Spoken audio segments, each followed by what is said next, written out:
like revising back to a more long-term till we're in a Mad Max scenario, or what are you getting at? Well, we have depression already started, and we're having a slight hiatus in inflation in the United States. It's running around 9%. M3 is running around 11.5 to 12%, down from where it was before.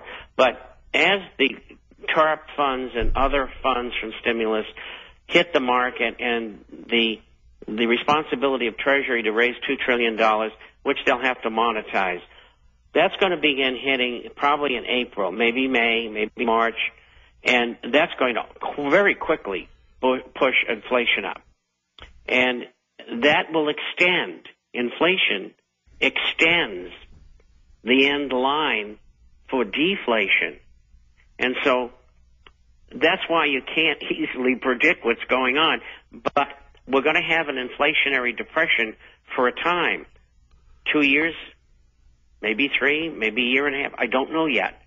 But all right, let's stop right there. Let's talk about the credit card bubble, the college bubble, people that have paid for these $100,000 college educations. They're getting out every year. They can't find jobs.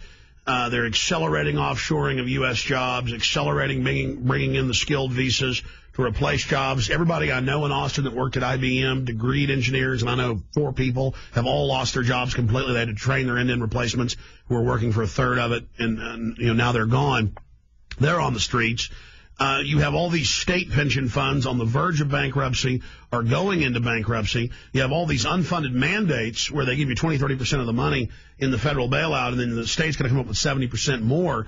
A restaurant I hadn't been to in about a year that every time I went to it in the past was jam-packed and full on a Thursday night. There were one other group of people in there eating dinner. Restaurants, that have always been, really busy and in Austin, supposedly a good economy. I mean, this is already bad, what we're under. I mean, how bad are you saying it's going to get? Oh, over 30% unemployment. Incidentally, IBM just is in the process of building a major complex south of Guadalajara in Mexico.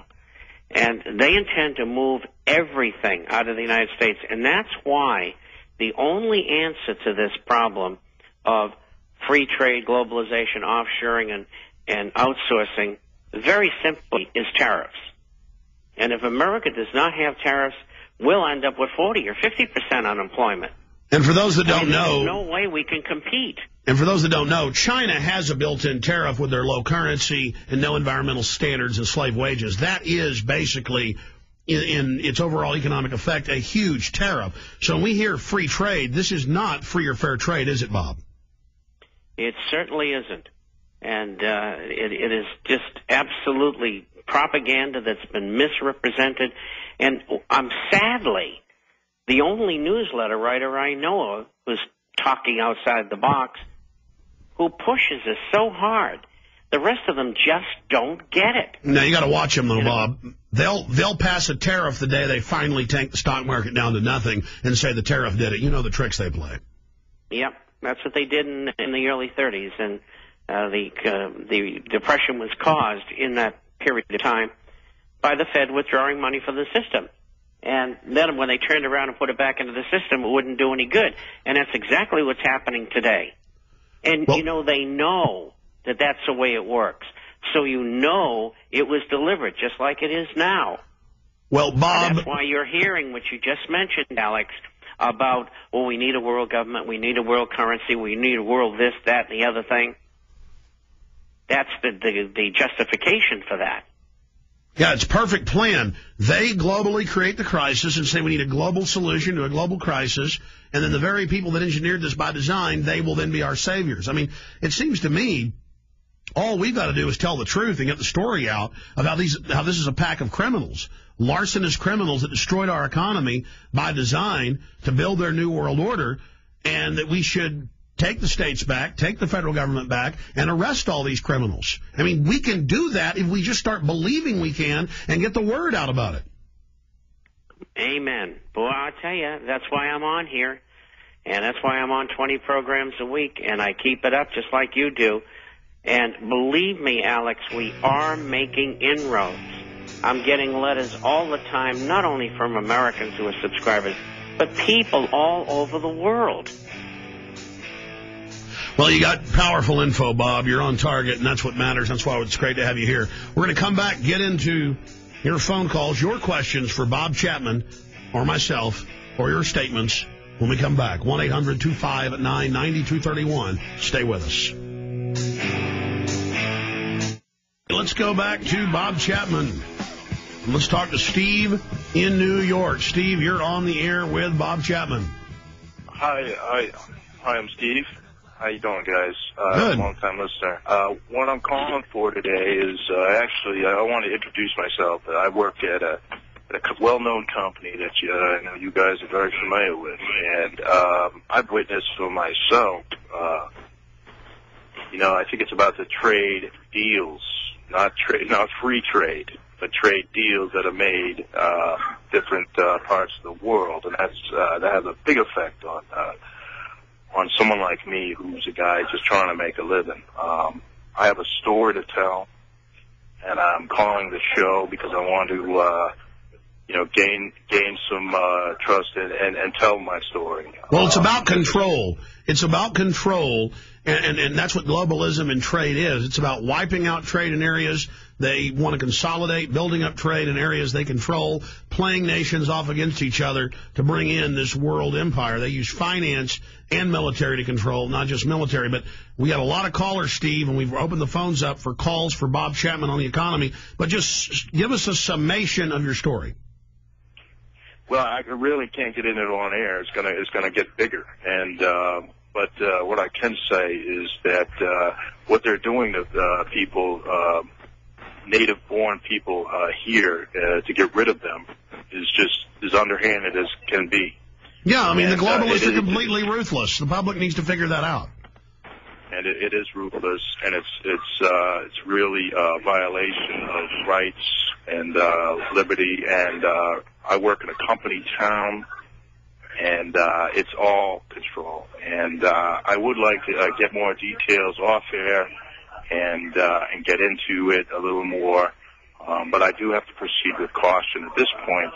All right, well then, on air is not the place to do it, Steve. We appreciate your call.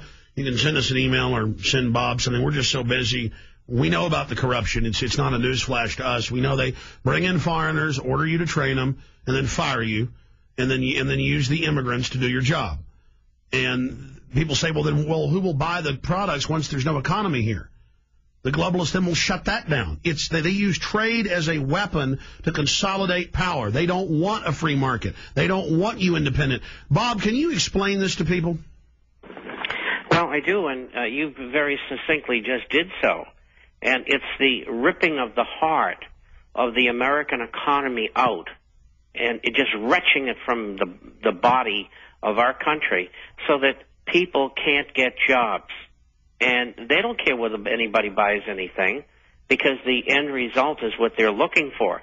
In the process, they're making lots of money, and especially for the transnational corporations who have subsidiaries that do this business outside the country in places like Cayman Islands and the Bahamas and so on. And they're hiding their money offshore. And as you know, 4 years ago, our Congress allowed them to bring back $350 billion at 5.25% taxation instead of 33%, and now they want to do it again for $550 billion. Now, let's explain to folks, because I've analyzed these cases, but you're really an expert on this. I want to get your response. When we hear about them doing CBS News pieces about the Cayman Islands and how $200-something billion of the bailout money went to the Caymans alone, they're just getting everybody mad so they can shut down small tax shelters, because that became retail and the public started using the loopholes the banks had written for themselves. Just like most of the White House doesn't pay taxes, most of the Congress doesn't pay taxes, more and more of it comes out. They have one set of rules, and then we have another set of rules that we live under. And if you look at it, most multinational corporations pay less than 1% tax. That's right. And that's part of the way that they do that. And, of course, that embellishes the want of these international corporations to do such things, because in the process they get richer and more powerful. And, of course, at the same time, they destroy the infrastructure of not only the United States, but Mexico, Canada, and Europe. Yeah, I mean, it's very simple. All of those demonstrations over there are about money and income and jobs, and they're getting worse and worse. I had pictures that people sent me this week of a major protest in Grenoble, and in this protest, they were wearing Jacobin outfits. And for those of you who don't know, the Jacobins were the people during the revolution in France that went around and collected people so they could bring them to the guillotines to cut their heads off. And so there's some serious stuff going on all over the world. Bob, I want to talk about the nature of the New World Order, who they truly are, and then take more calls from Jake in Brazil, Kirk, Vanessa, Brent, and others. Straight ahead. Stay with us.